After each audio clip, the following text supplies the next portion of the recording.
What's up, YouTube? This is Buckshot33, aka Boston Chris, and I'm back with a brand new video.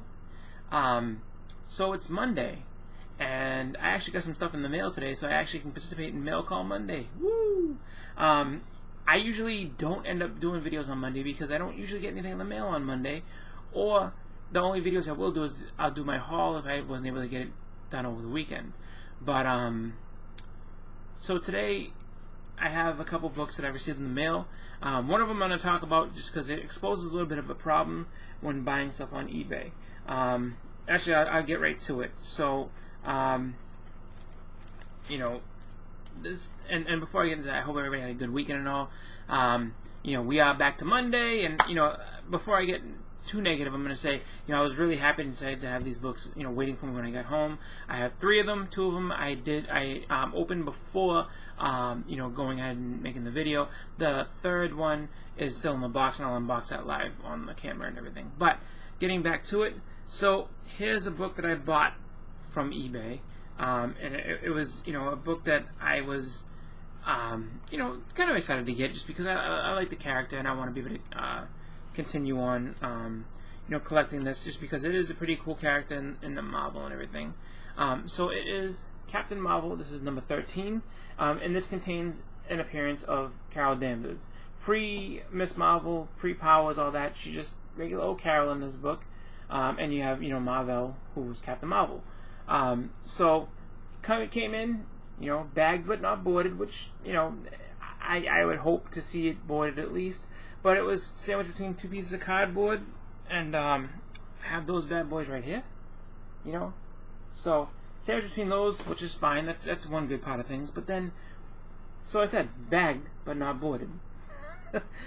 Now, we all know what this white stripe means. This is not a comic book bag.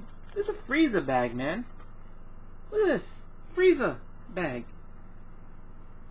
What you would put, you know, extra hamburger patties in, or like, you know, some vegetables, or whatever the hell you got in your freezer that you want to keep frozen. You put it in one of these, and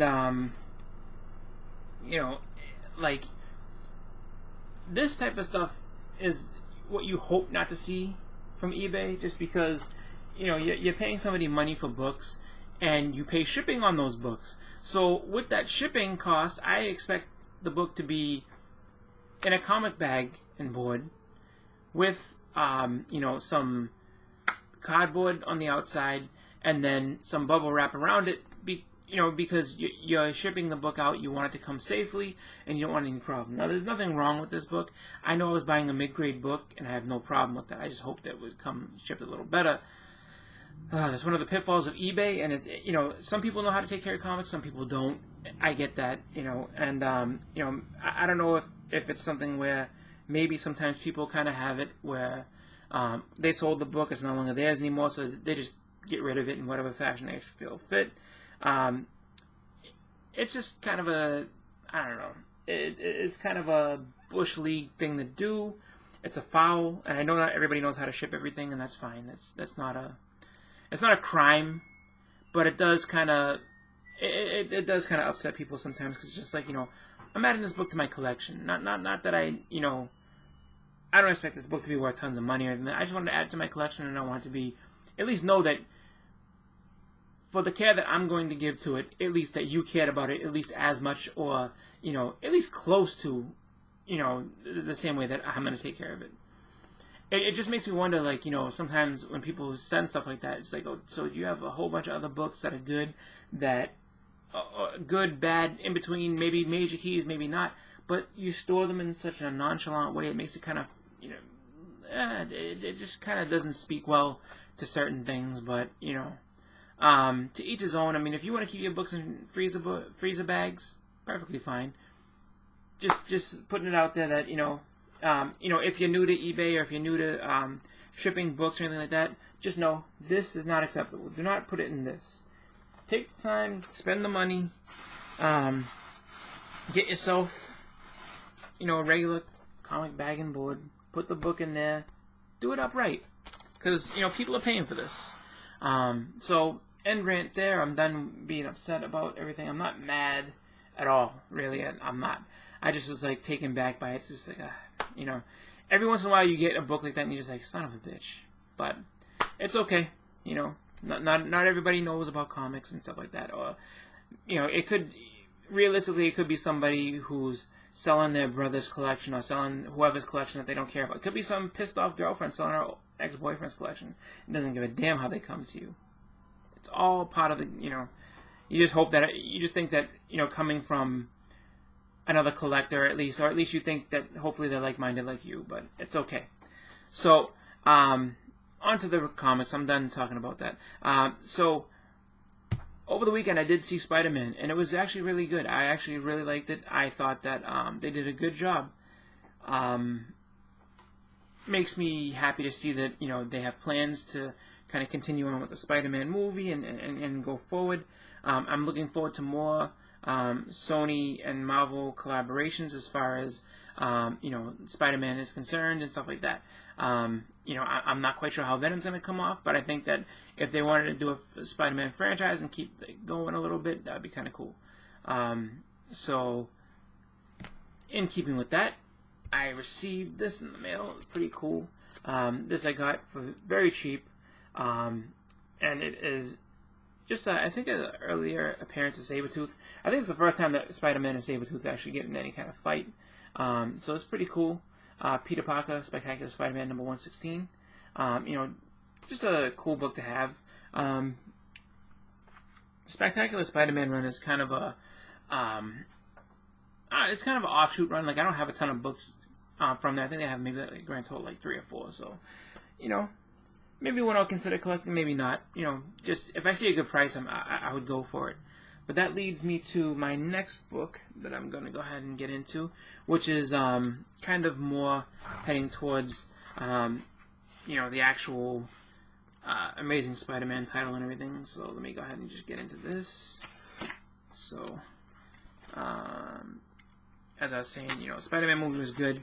If you haven't seen it yet, go see it. It was good. You know, I feel, and this is my opinion, it was a lot better than Wonder Woman. That's just me. Some people might get mad and be like, how dare you? I don't care. Like, Wonder Woman was okay. Okay. Step in the right direction for DC, but it wasn't like, it wasn't what Rotten Tomatoes and everybody tried to make it out to be, like this epically, you know, extravagantly great movie. It was alright. But, you know, there's other movies out there that were better. And Spider-Man was one of them. I think it was a good movie. Had a good mix of humor and you know, action and everything. So, oh, and just kind of sign up. So check this out. Here's the bubble wrap. Oh, don't want to show too much. Here's the bubble wrap. Here's this and that. And there we go.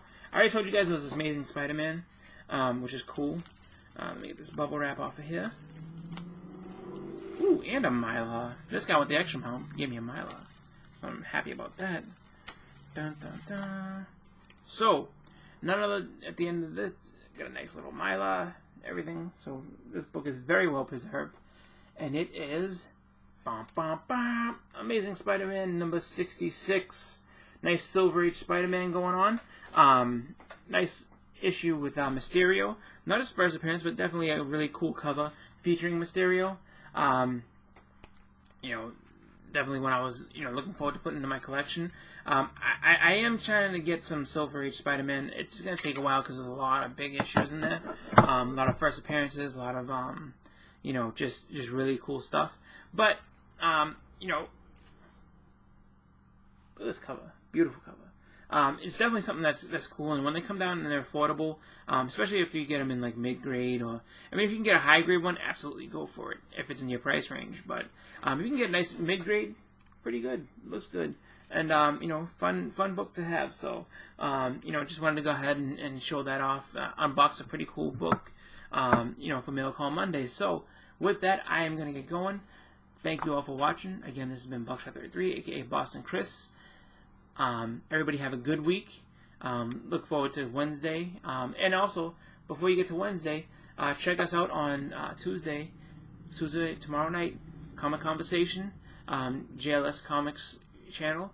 He's going to go ahead and have us all on. The panel will be back talking about, you know, just a bunch of different stuff, including Spider-Man, including a lot of different other topics that have happened over the past 2 weeks because we took a week off for 4th of July. So, with that, come on and check us out on Tuesday. Hope everybody has a great week. This has been Buckshot 33, aka Boston Chris. I'm out. Have a good one.